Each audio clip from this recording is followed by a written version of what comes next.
Rappelez-vous la dernière fois où votre téléphone a vibré. Vous regardez et c'est une notification de votre site de paris préféré. Que ce soit une cote boostée ou n'importe quelle autre notification, juste pour vous dire Eh oh, viens jouer !» Et vous décidez justement de jouer. Alors parfois ça gagne, malheureusement souvent ça perd. Mais imaginez que la prochaine fois que vous vouliez parier, ça se passe comme ça. Donc là, on va aller tous les deux sur Paris en Sport. On va aller jouer un pari sur Lille-Nantes, le même pari, la même cote, la même mise. On va voir ce qui va se passer. Voilà, tout simplement. Allez, moi j'essaye de mettre 3 euros.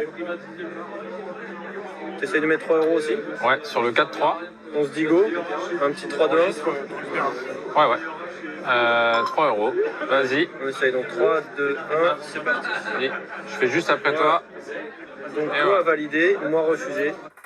Validé à droite et bloqué à gauche. Sur l'écran, le refus s'accompagne d'un message en rouge qui apporte une justification. En me disant que le montant maximal de risque financier autorisé sur le pronostic est atteint pour le moment. Là, on a l'impression que c'est une excuse légale, alors que moi, j'ai pris juste après et j'ai pu le faire. Ouais. Donc en fait, c'est vraiment bidon. Ça, c'est un extrait du dernier numéro d'Envoyé spécial. Et c'est très intéressant parce que ça permet à un plus large public de prendre conscience de tout ce qui se passe dans l'industrie des jeux d'argent et des paris sportifs en particulier, et de voir à quel point les dessous ne sont vraiment pas roses. Et justement, en voyant ça, on se pose des questions. On se dit, comment ça se fait qu'ils bloquent certains joueurs et pas d'autres? Pour quelle mise? Quand? Comment? Et surtout, le plus important, si moi je décide de parier sur un de ces sites, est-ce que j'ai vraiment ma chance de gagner? On va répondre à ces questions, mais juste avant, je me présente très rapidement si vous ne me connaissez pas encore, je m'appelle Christian S. Je suis hypnothérapeute et j'aide les joueurs excessifs à se libérer des jeux d'argent. Et sur cette chaîne, je vous partage mes connaissances, mes compétences et tout ce que je connais du monde des jeux d'argent et de l'addiction. Si vous n'êtes pas encore, rejoignez cette communauté, abonnez-vous en appuyant sur le bouton juste en dessous de la vidéo. On est bientôt 300, on grandit chaque jour, ça me fait super plaisir et je profite de ce petit moment pour vous remercier. Alors la première chose qu'on a envie de comprendre, c'est pourquoi un joueur, comme dans le reportage, peut être limité sur une mise de 3 euros, alors que pour d'autres personnes, c'est complètement open bar. Ils peuvent miser autant qu'ils veulent. Tout simplement parce qu'ils n'ont pas le même profil. Parce que oui, les sites de paris vous classent, ils vous fichent, ils vous trient. Ils vous trient entre pigeons et requins. Ils ont l'intégralité de votre historique de jeu. Ils voient quand vous misez, sur quel sport, sur quel match, à quel moment, combien, est-ce que vous remisez, est-ce que vous faites des cash-out ou pas. Ils ont l'intégralité de votre profil de joueur. Et en fonction de ça, ils vous classent, ils vous donnent une note. La meilleure note, évidemment, c'est celle du joueur qui perd énormément, comme dans cet extrait. Sébastien Jung est un ancien employé du site Unibet, un géant mondial des paris sportifs. Pendant 5 ans, il a été ce qu'on appelle un trader. Le même mot que dans la finance. Leur parole est rare. Sébastien nous affirme qu'il était payé pour surveiller les parieurs. On ne voit pas simplement les paris qui arrivent. On a des profils sur tous les clients et donc on peut aller voir un client en particulier et voir ses statistiques. On a toutes ses statistiques. Combien il a joué d'argent chez nous, est-ce qu'il a gagné ou perdu, sur quoi il joue, à quelle fréquence il joue, sa mise moyenne. Voilà, on peut voir tout un tas de choses. Donc bien sûr, l'opérateur sait combien un client gagne ou perd. Justement, en fait, après, c'est à partir de là qu'on fait du profiling. Enfin voilà, on va profiler les clients en fonction de leur dangerosité, de leur rentabilité vis-à-vis de l'opérateur. Est-ce qu'il est dangereux pour nous? Sous-entendu, est-ce qu'il est plus fort que nous? Est-ce qu'il nous prend de l'argent? Est-ce qu'on perd de l'argent sur lui? Ou est-ce que non, c'est un client classique, voilà, qu'on va appeler des fois les fiches, les pigeons aussi, enfin les perdants. Pour l'opérateur, c'est la crème de la crème, c'est-à-dire c'est les meilleurs clients qu'on puisse espérer, ceux qui jouent relativement beaucoup et qui perdent du coup beaucoup. Alors en voyant ça, je me pose directement une question. Est-ce que c'est légal? Est-ce que ces sites ont le droit de bloquer les mises de certains joueurs alors qu'ils laissent les vannes grandes ouvertes à d'autres? Est-ce qu'ils ont le droit de faire ce qu'ils veulent sur leur plateforme? Aux yeux de la loi, empêcher un client de parier est une pratique commerciale déloyale. Peine encourue par les opérateurs, 2 ans de prison et 300 000 € d'amende.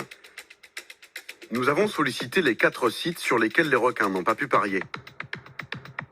Ces 3 opérateurs n'ont pas répondu à nos questions sur le blocage. Seule la Française des Jeux s'est exprimée. Par mail, Elle nous explique qu'elle limite parfois les joueurs, mais uniquement pour prévenir le jeu excessif, lutter contre la fraude et le blanchiment de capitaux. Les parieurs que nous avons filmés nous confirment qu'ils ne se trouvaient dans aucune de ces situations.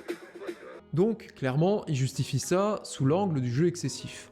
On est très gentil et pour certaines personnes qui ont beaucoup de risques de jouer excessivement, on leur met des limites de sorte à ce qu'ils ne perdent pas trop d'argent. C'est quand même un petit peu l'hôpital qui se fout de la charité. Mais c'est comme ça qu'il le justifie. Et c'est quasiment invérifiable. Est-ce que l'autorité nationale des jeux va s'embêter à aller vérifier pourquoi ils ont bloqué tel ou tel joueur? Jamais de la vie. Et ça, c'est clairement marqué dans leurs conditions générales. Par exemple, dans celle de Winamax, dans le paragraphe limite de jeu, voici ce qui est marqué. Winamax se réserve le droit de fixer des limites de mise différentes en fonction du type de match ou de pari, du profil du joueur et de ses comportements de jeu. Un pari dépassant ces limites n'est pas accepté. Cette information est immédiatement indiquée à l'utilisateur. Ah oui, il a un message lui disant qu'il ne peut pas miser. Là, on peut pas être plus clair. En fonction de votre profil et de votre comportement de jeu. Ça veut dire que si vous commencez à avoir un petit aileron là, qui pousse dans le dos et que vous commencez à basculer du côté shark, si vous commencez à faire trop de paris gagnants, si vous commencez à leur prendre trop d'argent, c'est bon, ils vous bloquent. Ils bloquent vos mises et comme ça, au moins, ils sont sûrs que vous n'allez pas leur prendre beaucoup d'argent. Alors que si, à l'inverse, vous faites beaucoup de paris perdants, alors là, on ouvre de plus en plus grand les vannes et on vous laisse la possibilité de jouer encore plus et donc de perdre encore plus. Et en ayant conscience de tout ça, se pose la question qu'on se posait en début de vidéo. Est-ce que je peux être gagnant en jouant au paris sportif? Et la réponse est oui. À court terme, oui. Vous misez sur une équipe que vous sentez bien, elle fait le résultat attendu, vous gagnez, ok, super. Mais est-ce que c'est vrai à long terme? Et la réponse est non. Et pourtant, je le vois passer dans les commentaires. Certaines personnes qui me disent « moi je gagne beaucoup », une autre personne qui m'a même dit « moi c'est mon métier, je vis de ça ». Ok, ok. Par contre, moi c'est pas ce que je vois.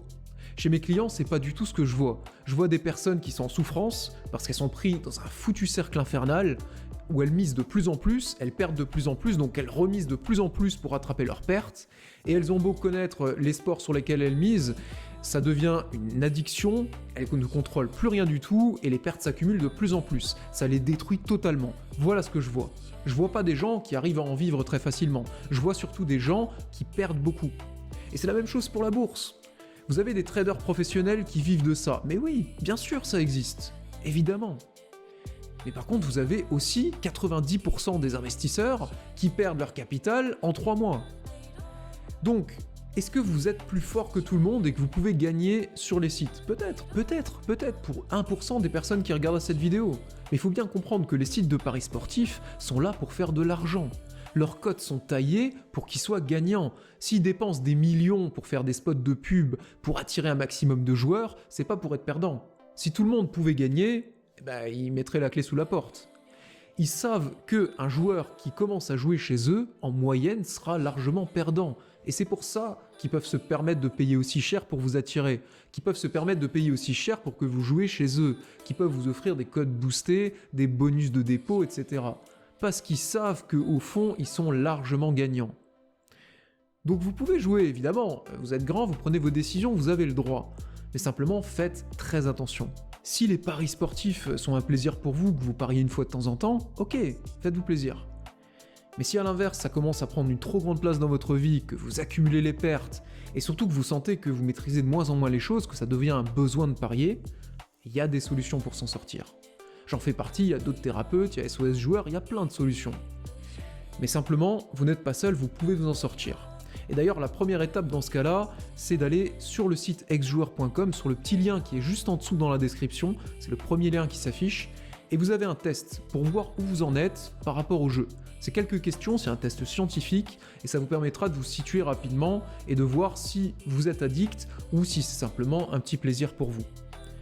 Merci d'avoir regardé cette vidéo, merci d'être là, de plus en plus nombreux, faites grandir cette communauté, partagez-la partout autour de vous, et quant à moi, je vous donne rendez-vous très vite pour une autre vidéo.